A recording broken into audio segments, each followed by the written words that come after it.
right, we're going to have a little catch-up because I've not spoken to you since me and me crazy mate were out. In fact, it was Golden Reels last time we had a catch-up, which it's not been a bad year. So we've been quite a good year in the summer. But all chasing ends, gone cold, gone horrible, and I hate fishing again now. So, to be fair, I'm hating F1 fishing. It's driving me mad, feeding nothing and catching very little. So, this year I've had a bit of a change. You know what I mean? I've had, I said earlier on I was going to focus on them silver matches. And I fished 2 silverfish matches.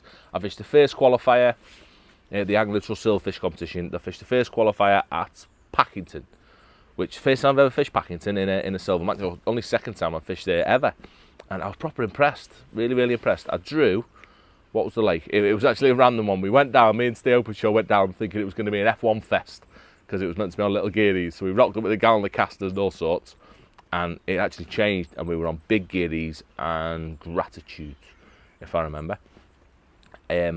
Which F1s weren't part of the game. There was a couple in big geardies, but it was all proper silverfish fishing, which I suppose is what it's meant to be. And on the day I drew peg 4 on big geardies, which is on the high bank. I mean, it's sort of first peg on the high bank, and an area, excuse aside, it's an area they don't put in apparently. They often peg sort of 6 or 8 onwards. It's very good carp pegs, which that's normally what you're fishing for. But I drew peg 4. I had some people that they're not that good at silverfish fishing in my section. I had this ginger bloke, Matt Godfrey, I think it was. He's meant to be all right. And then I had Joe Crass as well, and then some others.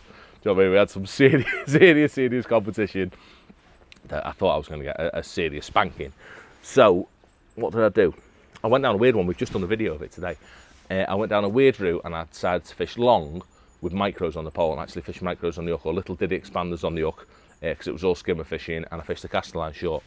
And I had in fact I had 2 matches, 2 separate halves of the match. First half of the match was horrendous for me and I couldn't settle and I was struggling with the bank behind me, and I caught a few skimmers on the expanders, caught a few on maggots over the top as well, but I couldn't get into a rhythm. And Matt was absolutely, I could just see the end of Matt's pole sticking out and he was absolutely slaying them. Only small fish, but as he does, he was getting one a bung, and I spoke to Joe halfway through, he was catching a lot of fish as well. And I was struggling so much. And then I got really lucky after a little tip off from Sean Little, our Matrix designer.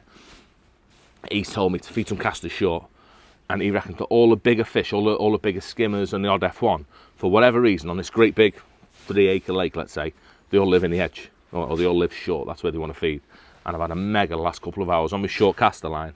I couldn't go on it and catch a load of fish, but I'd be able to drop on it, catch 3 fish, and then I'd have to go back to my long line. But I was catching big fish. I think I remember catching 8 or 10 1 to 2.5 pound skimmers and a couple of F1s as well, some big owl fish late on, and I had a great finish. You know what I mean? I ended up, that one was really, really close. I thought I was going to get away with it first one, and I ended up with 33 pounds something, which for silverfish day, it was absolutely mega.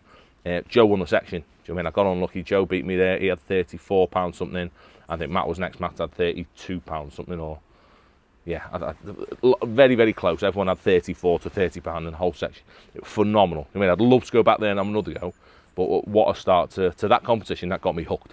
I mean, I was really, really keen on getting back there then. So the next one I did after that, after coming close, so I really want to get in this final, was Aston Park. So we travelled up, me and my crazy mate, Andy come with that one. We went to Aston Park in Sheffield. I'd never been to that one. And it was the first proper frost. We got there and it was absolutely freezing. It was a proper, it was white everywhere, but it was a bit of a different one that as far as silverfish go, because it was, from what we'd heard rocking up, it was all hide.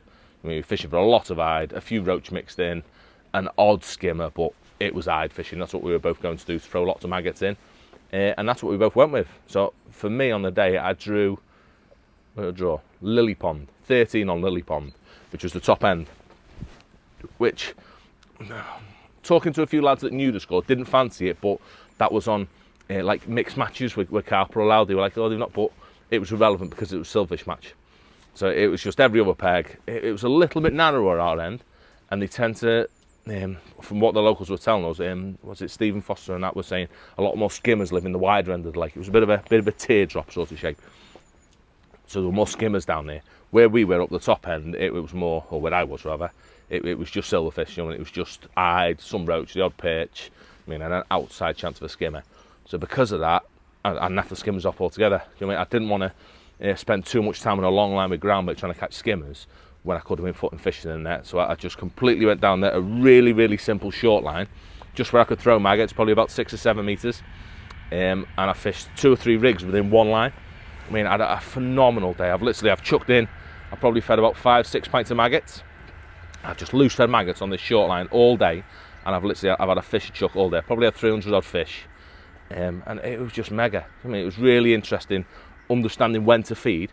I mean, I've been out with Matrix and done another video on this, but the importance of feeding at the right time to make sure you went in, got a bite, and came back with a fish rather than missed a couple of bites.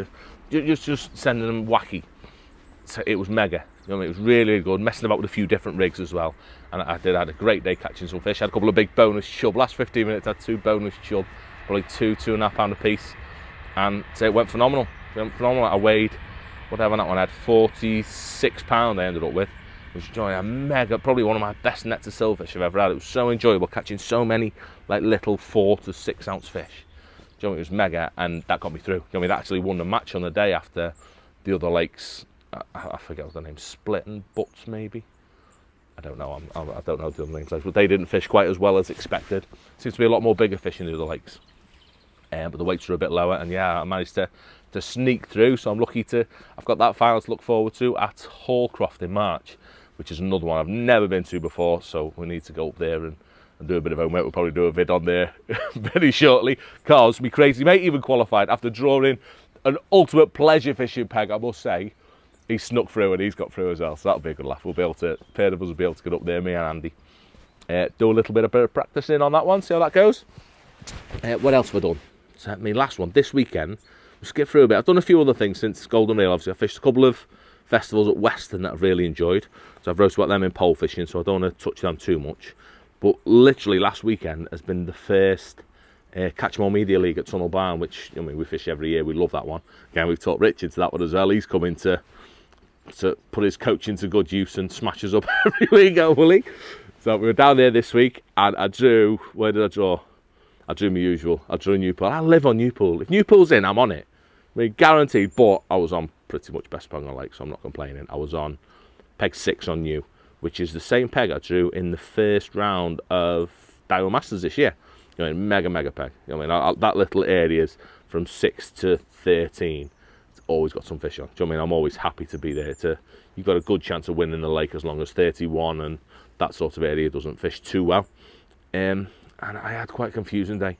I mean, it's been the first proper F1 match I've had this year, because I've not done any F1 fishing at all, and it was the first proper winter style F1 match, and it got me by surprise. I mean, despite speaking to Matty, who's been there regular, do you know what I mean? I hadn't been there myself, so I was quite taken back by how hard it was. I wasn't expecting it to be shut down as much as it was already, because it's not been that cold, but I mean, it is December, last week in November now, so it was pretty much getting there. And I got things wrong, if I'm honest. I mean, I started on pellets, which I always do at Tunnel, and I caught 3, but I just never felt it was right. And then I've had a dob, and I didn't catch one dob, and it was so hard to settle. There were fish in front of me, but I couldn't get bites. I mean, I was really struggling to settle in, work out what was right. And then eventually I've given myself a rollicking, and I've just fished maggots. I fished maggots for 3.5 hours after that. Just fished maggots, laid me rig in 1,000,000 times, and luckily I got away with it. I've ended up with 27 fish for £50 dead, which was really, you know what I mean, I really did get away with it. That won the lake £50, but there was, I think there was a 47, 2 46s, 45. I mean, mega close. But I mean, I was lucky, definitely. I didn't fish a good match there whatsoever. I need to have a way of myself and have a bit of a think about what to do next round, because I got things massively wrong, and just the quality of the peg got me through that one. I mean, really, I mean, if Bennett was sat on that, he'd have caught 60, 70 pound, and hopefully if I went back, I'd do the same myself. But definitely need to work on that a little bit, refresh me mind at catching F1s in the winter again. I'm going to go partridge and have a few opens on there just to get me back in that maggot frame of mind. But other than that, that's been it. Do you know what I mean? It's been a nice chill out, relaxing, doing something a little bit different. So it's been really nice. I'm proper looking forward to now to doing a load of silverfish matches over the winter. So it's so nice being able to feed some bait and catch fish instead of that tapping 2 maggots in for F1s. That's definitely what I'm looking forward to. And with a bit of luck, and say if I can tap me crazy mate up for a bit of info, we've got another big check coming in March, or another chance of a big check. So we'll let you know how it gets on when we do a bit of practice and see if we can catch some of them Hallcroft skin bobs.